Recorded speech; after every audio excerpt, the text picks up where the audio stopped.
Naina lo baboy. Ba député yo. Ba no maki bango ba député. Ba da esatio.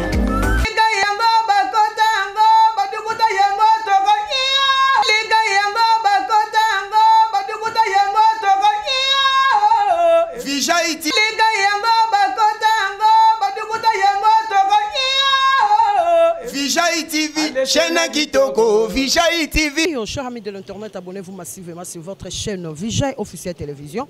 Moi, c'est votre humble servante Nana Sangara, autrement appelée la tigresse de la presse congolaise. Je suis là encore une fois avec vous, mes abonnés de Toyib Sano, toujours dans la chaîne Bino Toya Kanabé, émission aux culturelle, émission aux politiques. Et puis, nous parlons de tout. En tout cas, le lot Toye Lissousou Awana, espace Grand Kassai, Toye Kokutanana, le sénateur Denis Kambaye, qui à l'époque ministre des Sports, au Binonio Sotou Boyebi, et puis les lots, depuis 2016, on est à Tika Poste, il y a ministre des Sports, à travers étant que député, maintenant, Aza sénateur, le lot, parce qu'on va parler de tout, na o binobo lukaka mingi boye bana oeza, il y a masolo, il y a politique, il y a mboka la biso République démocratique du Congo, le lot ozokuta na union Sotou Boye Bayango, na kati ya chaîne na bino toujours, je dis un grand merci, big salutation à toi, Achille Bassaoula Somotro, depuis Londres, la personne Bambo Tebele. Bon, on a toujours abonné nanga et puis naba on a s'abonner. Je vous dis seulement de vous abonner et ça langa malan mingi place au bakomi na Senabino en rouge s'abonner,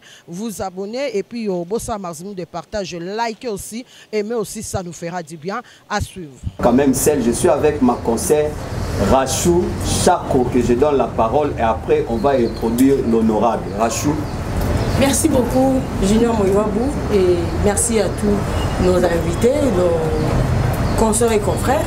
Nous allons recevoir aujourd'hui le président de la synergie de Grand Kassai qu'on appelle Sinajika.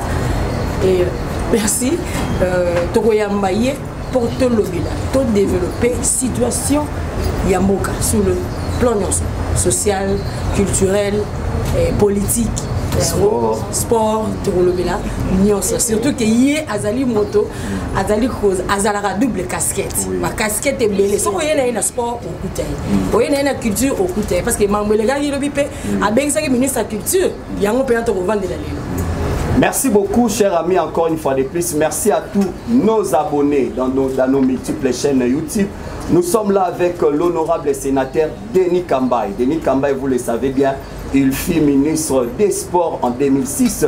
Avec lui, on va essayer, 2016 plutôt, il fut encore gouverneur du Kassai et aujourd'hui honorable sénateur. Avec lui, on va essayer de marteler sur quelques points. Nous avons la guerre froide qui règne entre la communauté katangaise ainsi que la communauté kassaïenne. Nous avons encore le palissade de sénateurs accepté par les sénateurs mais refusé par Matata Ponyo. Et aussi en quelques heures, à près d'une année, à une année des élections, ça se prépare l'élection des gouverneurs. Lui attend qu'un ancien, un gouverneur honoraire, il va essayer aussi de mettre le point sur les i. À part ça aussi, on va parler de l'élimination de l'équipe nationale et pourquoi pas aussi parler de la culture. Sans plus tarder, je vais quand même donner la parole à celui qu'on appelle honorable sénateur Denis Kambaye Chimbumbu. Salut honorable. Merci beaucoup. Merci Junior Moïwabou. Merci Rachou Lipassa. Merci vraiment à tous les amis à Appelco. Sincèrement, dans la bande politique, ça fait plus de 30 ans dans la politique, depuis Conférence nationale souveraine, de bande politique, il y a bien parce que, comme vous le savez, la politique, on peut avoir commencé ça depuis l'école primaire. Pour ceux qui sont de Matete, qui sont ici, ils savent qu'il y a une école qu'on appelle Michoni, à Nunga 1.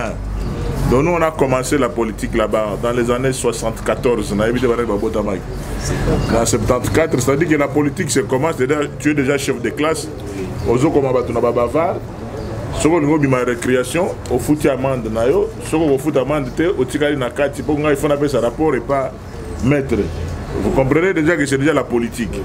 Et donc on appelle ça maître soko za IGF à ma cité, au dégrainer moi quelque chose boyolia, gratana, mingenge, Bombo ya Ntongo bachaka na mabele na lembisa ah ouais poté lembisa de polisa maman polisa donc ya pas une mot bachaka sous ngulu avec un morceau ya ngulu donc si le professeur ce qui m'a là qui n'est pas fort comme IGF ça dit que ce qu'on commis 10 personnes à Babar il y a ce rapport dans il y a 7 Européen, ce rapport, il y a 7 personnes à Bavar, on peut libérer 5.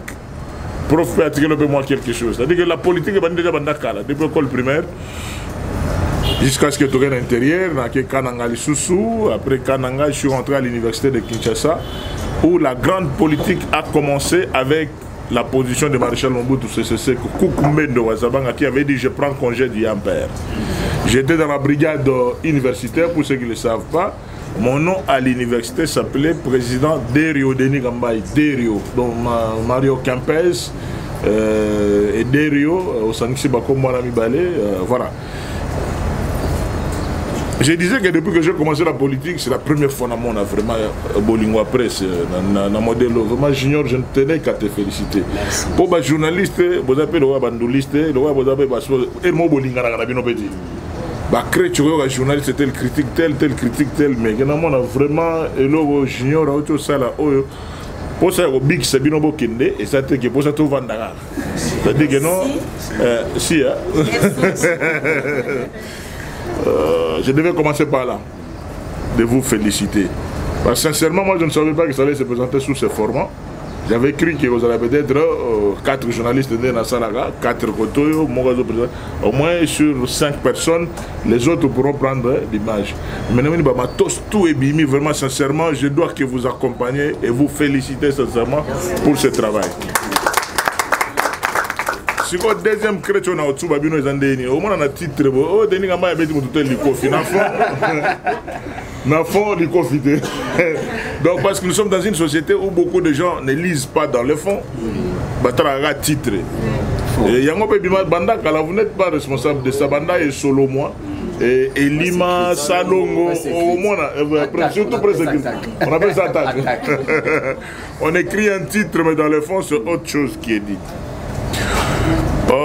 Tout en vous remerciant, vraiment, dans un temps, mais tout bon, on compte dans une minute, il y a presse, pour un niveau à montage, un niveau direct, je voulais me présenter vraiment pour qui est Denis Gambaye, c'est ça, et il faut personne à Salanga Mogo. Donc je n'ai aucune dette morale envers personne sauf Nzambe. Et que Denis Gambaye a comment regretter. Il a une qualité personnelle parce que Mouto Kota qui copie pas père nanga mère nanga bona bimana 2 mètres le lot azati Nzambega Mouto Kota copie qui na comme 152 kilos Nzambega donc ba griffe on ande ça là un peu moins différent on va place sur la les gars par rapport à voilà déjà le physique mais Kota chic en tant que moi dans ma tête que non tous les bas dans ma tête va bagarrer attends mon tout ça une autre déjà mystique mais ce que il dit que pasteur Moïse de rappelle là origine rappelle moi dans ma tête na qui Denis les choses moi dans ma tête vient André Kimbuda bana ma tête moi mingi à part bana rombungu bana kiseso bana ba place na bango bazala en père nero fumo banga moyo bazala côté na bango banga moyo et le junior Abo Sani ko présenté je suis aussi député national élu à Kinshasa 2006-2011. Au-delà d'être député national élu de Kinshasa, j'étais aussi président de tous les députés nationaux de Kinshasa. Bango tu vas président. Oya kolo babenga président akatala isoka benga Denis Gambaye président. C'est-à-dire que de Tchango en passant par Moamba, Funa, Lukunga, seul via Telemela Inga via Ada Bombole. Oui, à l'exhibition de Likonda. En plus aussi, Nengejiba Yembaye, Marambutu, les grands Saoudiens, alors, vieille Adam, télémagnétiquement opposition, mais on a une stratégie politiquement, on a Benda Palou, camp de la patrie, Bangotu, Bachangapua, et l'habillement président va député dans Redek. C'est-à-dire que moi je crée, après moi c'est le délige. Depuis 2006-2009, depuis ton démarrage, on a évité ce qui va député national Kinshasa, qui est le président, mais Pero Dananga président. Et je suis le seul à avoir mis aussi dans la salle de congrès, à un moment, chef de quartier, tout pour parler dans le cadre de vacances parlementaires.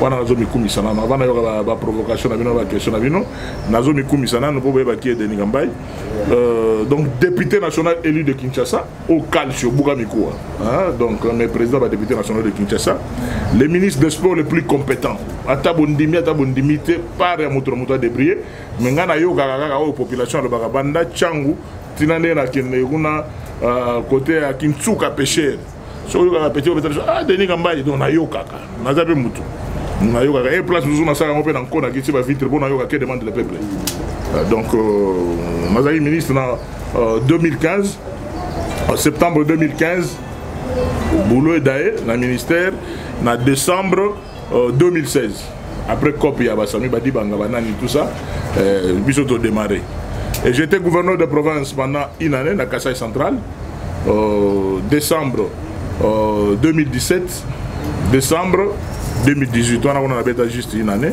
aujourd'hui je suis sénateur donc presque 4 boulots déjà c'est-à-dire que sénateur député national ministre et gouverneur de province si vous avez un campus qu'on a dit chef de travaux mais chef de travaux à Kala donc pour les jeunes professeur la politique est en train de me distraire un peu mais il faut 2 ans à l'université pour aller vraiment aussi sur la thèse dans le je suis content de cette visite. Là, je m'étais présenté parce que Moyoa Babo Chanagi, pour tomber dans ma solo, il y a ma question d'actualité.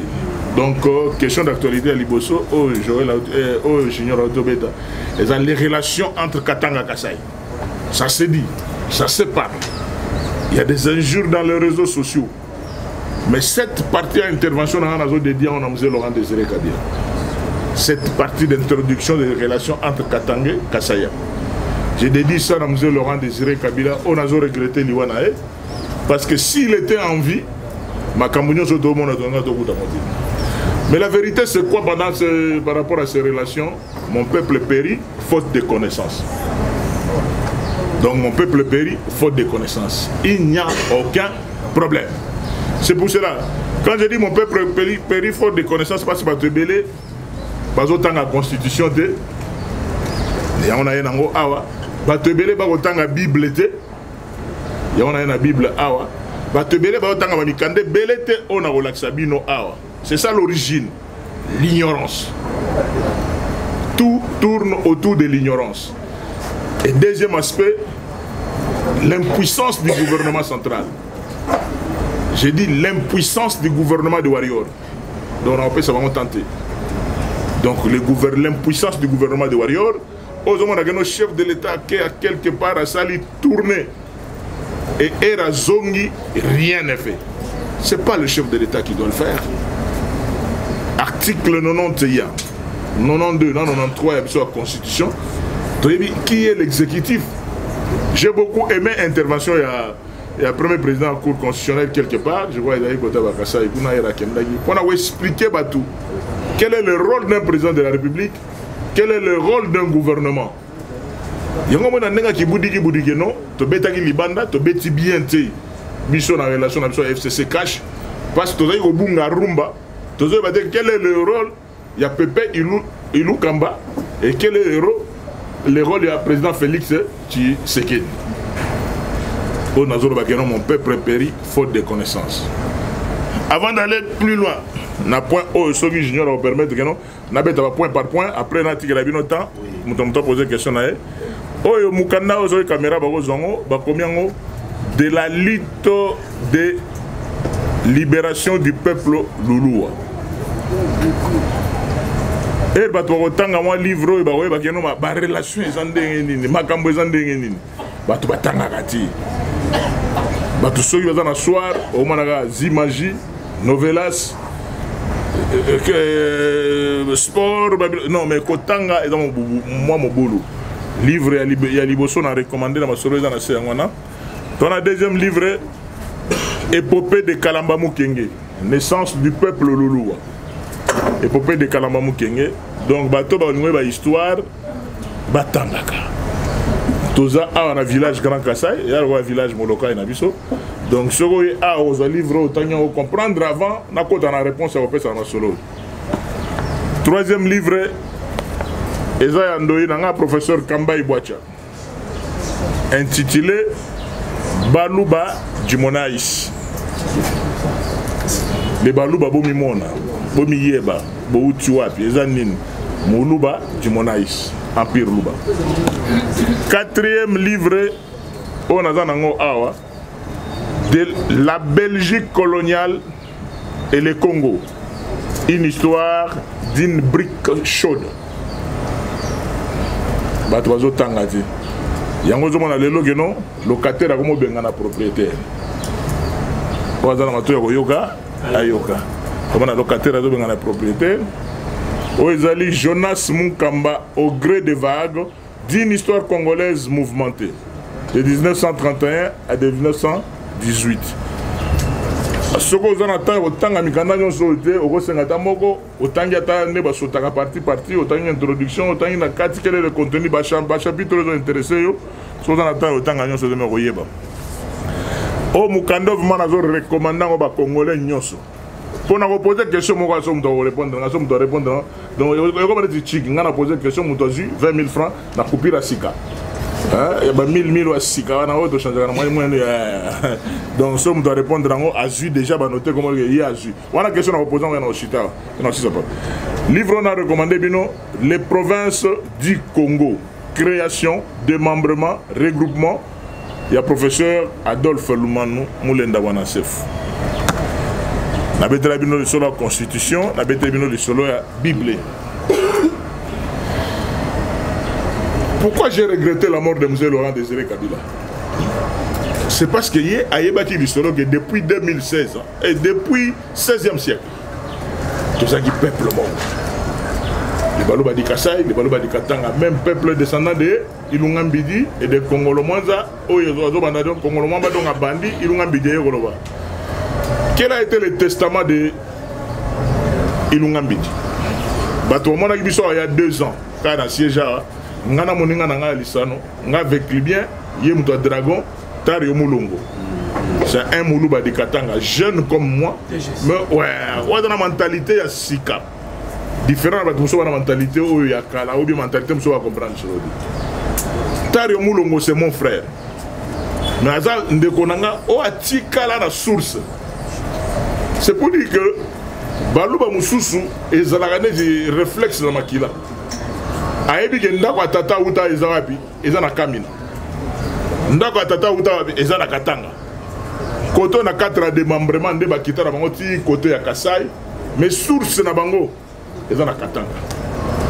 Les Baluba c'est la grande communauté il y a espace il y a Grand Katanga et c'est la grande communauté il y a espace il y a Grand Kasai mais ce que bota lelo na kata espace à Grand Katanga ba communauté mususu ezali. Si vous avez un espace à Grand Kassai, la communauté est allée.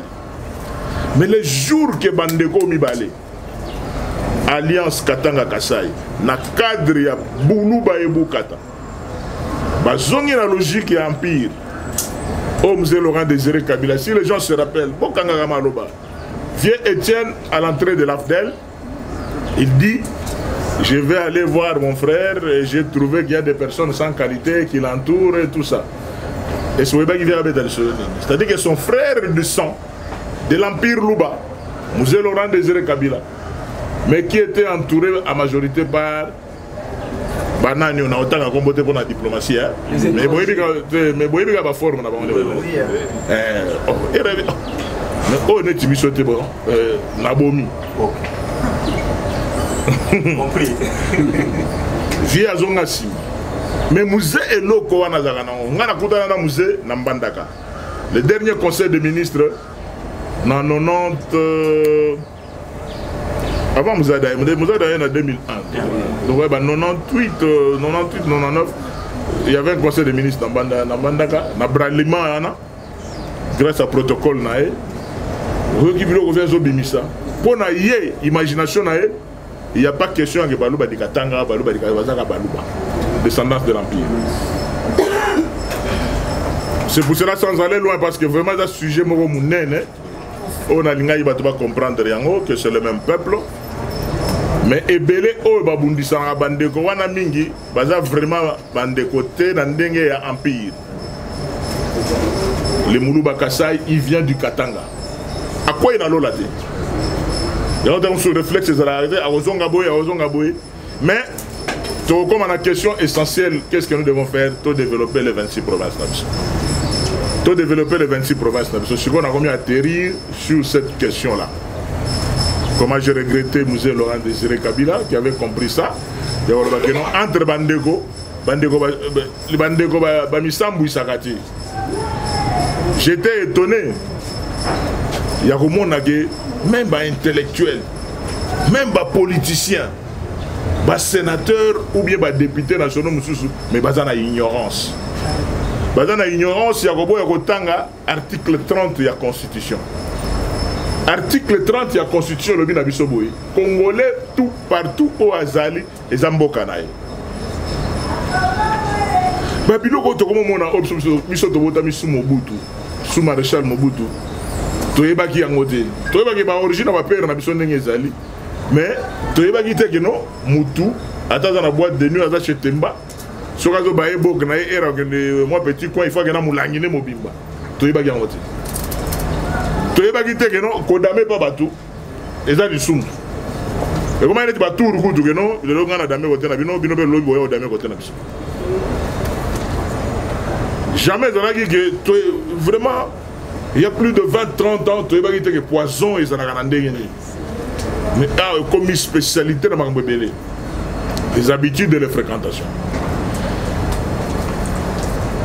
Le Katangé, ou les Moulouba Katanga, les Moulouba Kassai, et constitution, tout Congolais, tout place à Zali, Azaï Panaï. Article 30. À moins de violer, constitution. Mais il y a un bandeko nangai au bazara qui vexé na ba déclaration. Il y a honorablement on a autant comme on a été, il y a moi aussi avec respect au na ba maman. Te ngana kotanga te na tenté na émission na ngana tanga mutu on a foulaye. On a lobby que non ezali ignorance tout simplement ya liboso. Il y a un aspect ya ba mbwa. Ba tout ça ba on est dénigrement. Comme si l'école oya liboso ya monde oyo elia ka bambo ezaba bobeta internet bokomona bamboka boni ba pays boni na ba oto kenda bisenga senga ba chinois ba nani do ba marché kutu koleka na ndenge ezali ngamo on président Grand Kassai na ali amboité. C'est pas dit que tous les Kassaïens aux 5 provinces vont tout aller non. Donc, tous les gens belé, va demander bazali wana. Même moi, ezali mabe ti. Ba o balia ka bazali. Ngai na lia ngando. Na lia ka lokeso bi na famille nga bakama. So ba lambi lokeso na famille nga. O ba to chepo. O le biloko bangala nga bi we, nga na esprit kinois mona matete. Na yebi ne lokeso surtout kota makolo nango na lia. Oui. Na lia ka koba mama. Mais maintenant on a l'aide na testament kaka et mon dit tu m'as yeboné dit bon mais si na ngando na liaga donc lokese na liaga koba ba petit mo ba quelque part ba liaga trop ba kondo ko donc ba nya ou ba donc biloko kolia et comme critère ya dénigrement ba tout et pourtant tu que no ba critère surtout ba tumusu ba golobana to yebi ba culture na bango biloko musu ba to sala kana kaja la succession va pouvoir avoir moyen dans le Belabino exact. Plus grave que juger Moutou sur base de la Bible auto tambourano et le bigeno, que juger Moutou sur base de Azolia Nina et la culture. Nana le bigeno place où on a lié à Koba, tout ça on grave. Place où on a lié à Ngando, nous avons de culture de côté la maison côté d'Ibaya côté Bakamina Sapu, Bajila Kasanga. Donc Bajila Kasanga et le Bajilan Kaka. Donc, il y a un pangolin. Vous comprenez donc, et pourtant, on va placer sous Canadamas. Et nous, on est là, mais quel est le problème réel? Le problème réel qui est là, c'est la xénophobie. Le problème réel, c'est le tribalisme à rebours. Tribalisme à rebours.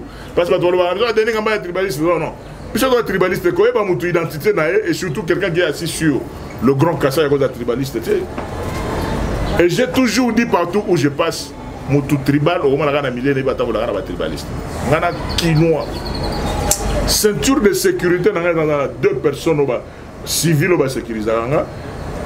Bazate bakeke ba boulot musuna tina ba souvent dans la soda en civil et yoyebi maître Siti traître na monyo mana munagera mungala solo moi en Équateur donc Tembete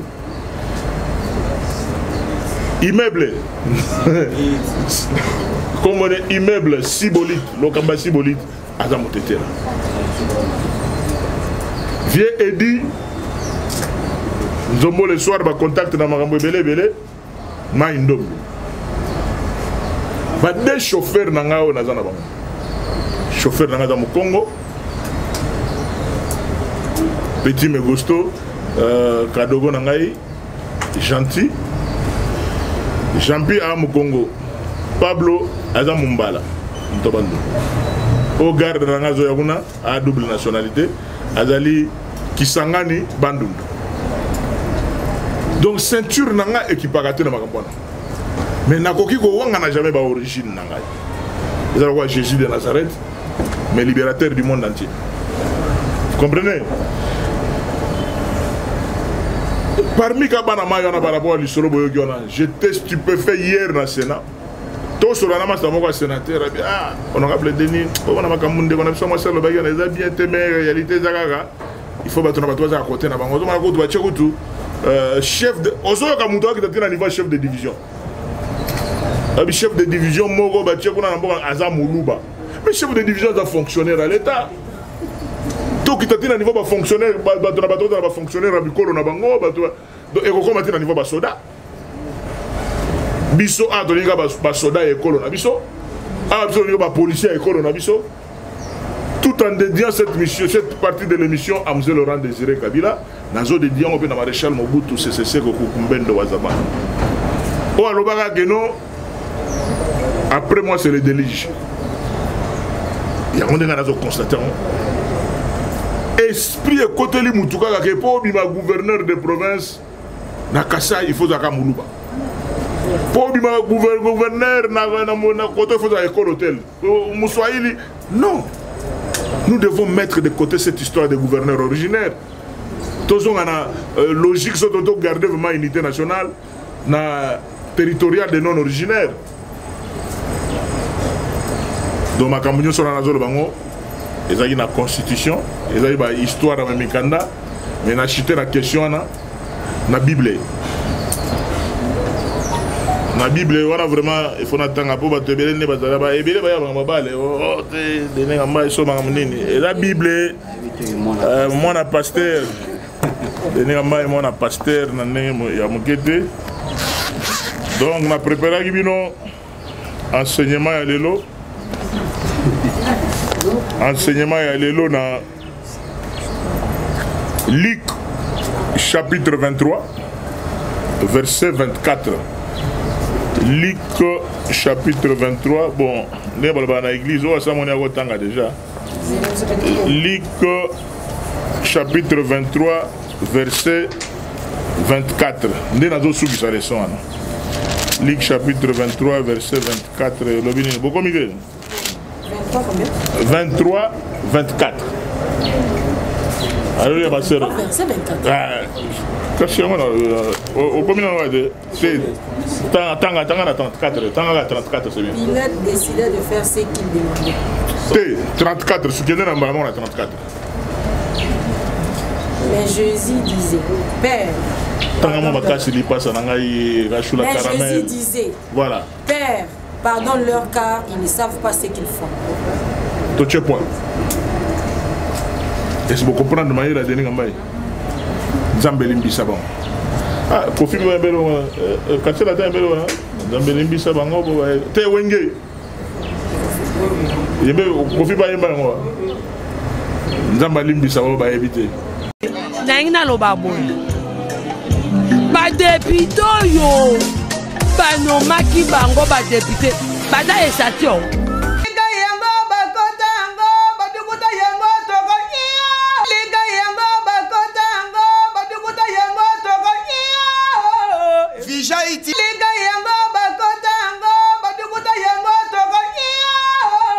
Vijay TV, chaîne Kitoko, Vijay TV.